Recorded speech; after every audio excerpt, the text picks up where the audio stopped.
Watch as it'll roll to about 15 to 20 feet.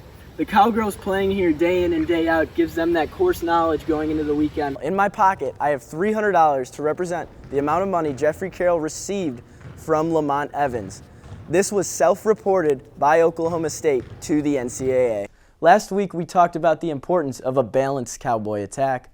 Let's see how they did against Baylor. A week from Saturday, there will be thousands of people standing right here in Library Lawn if ESPN decides to come to Bedlam in Stillwater for the first time since 2017. Nonetheless, the Oklahoma State Cowboys keep finding ways to win games.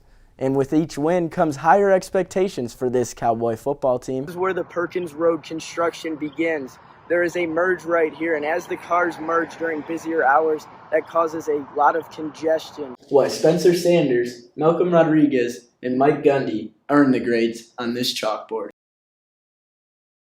A week from Saturday, there will be thousands of people standing right here in Library Lawn if ESPN decides to come to Bedlam in Stillwater for the first time since 2017. Today I'll tell you how Oklahoma State University and the greater community of Stillwater is affected by Cowboy football success. The hype train keeps on rolling for the Oklahoma State Cowboys. Barry Sanders had a statue revealed on the same night the Cowboys rushed for 8 touchdowns in a 63-17 rout of TCU.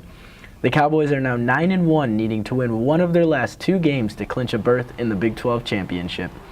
Oklahoma State Director of Communications for Athletics, Gavin Lang, describes the correlation between football success and specifically how it affected Oklahoma State as a university after their 2011 conference championship. Athletics, and in particular football, a lot of times is the front porch, to the university and perception of the university.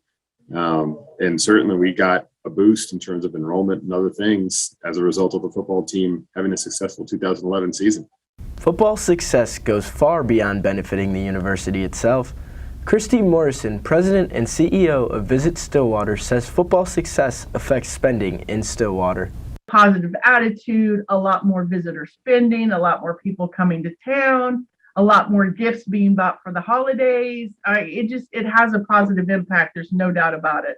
And how would hosting ESPN's College Game Day benefit Stillwater and Oklahoma State? Visitors and potential students and season ticket holders and donors, and it just impacts every aspect of what we do to promote our community. Oklahoma State should be playing postseason basketball. In my pocket, I have $300 to represent the amount of money Jeffrey Carroll received from Lamont Evans. This was self-reported by Oklahoma State to the NCAA. What did they get in return? A postseason ban in 2022 and a 3-year probation period that will reduce Oklahoma State scholarships by 3, as well as other recruiting restrictions placed on the Cowboys coaching staff. The message from the NCAA is simple. Don't do what we did. Do not cooperate with the NCAA. That is the message the NCAA is sending to programs facing violations with this punishment of Oklahoma State. There's no wonder that nobody trusts them because they get to hide behind letters. Oklahoma State self-reported just one Level 1 violation that led to their probation. Many other schools were cited in the FBI probe. Blue Blood Kansas took a different approach after being accused of 5 Level 1 violations, including head coach responsibility and a charge of lack of institutional control. Kansas spent $3.5 million on legal defense since the initial violations were announced. Kansas will be competing in the NCAA tournament this year, and Bill Self has yet to be disciplined for the violations that happened under his watch. Bruce Pearl and Auburn also took a different approach when the violations were announced against his team. They self-imposed a postseason ban in the 2020-21 season. Keep in mind they went 13-14 during this season and wouldn't even have sniffed making the NCAA tournament. Months later, the NCAA announced that Auburn would lose 2 scholarships while serving its 4-year probation period. The only thing consistent about the NCAA's handling of violations is its inconsistency. I'm Michael Zurales, and I'm just saying. I'm here outside a windy O'Brate Stadium where the Cowboys just wrapped up an 8-5 victory over Wichita State. After the game, Coach Holliday described to us the challenge of keeping his team focused after an emotional Bedlam Series win last weekend and a lot of praise coming around the college baseball world. Everybody's like, hey, great job, hey, picture this and tweet this and Instagram this and, all the time. But that's like 3 days ago. This is now. This is Tuesday. All that was Friday, Saturday, and Sunday. So it's like I told the boys, leave it in the past. It's a next game mentality for Josh Holliday's Cowboys. Cowboy closer Trevor Martin got the start Tuesday after being charged with the loss in Game 1 of the Bedlam Series, where he gave up 2 runs in the 9th inning. Martin struck out 4 batters in 3 innings pitched and gave up 1 run to start the game for Oklahoma State. The only run Martin gave up was thanks to in large part the wind blowing straight out to left field. Tuesday's outing for Martin was a good confidence boost before he will more than likely return to his closing duties. Baseball is just a game where you gotta forget. I mean, there are gonna be good days, there's gonna be bad days, and you gotta keep coming every day. Clinging to a 2-1 lead in the 6th inning, Cowboy DH Griffin Dorsching stepped up to the plate. Dorsching woke up the Cowboy bats with a 500 feet 2-run home run to give the Cowboys a 4-1 lead.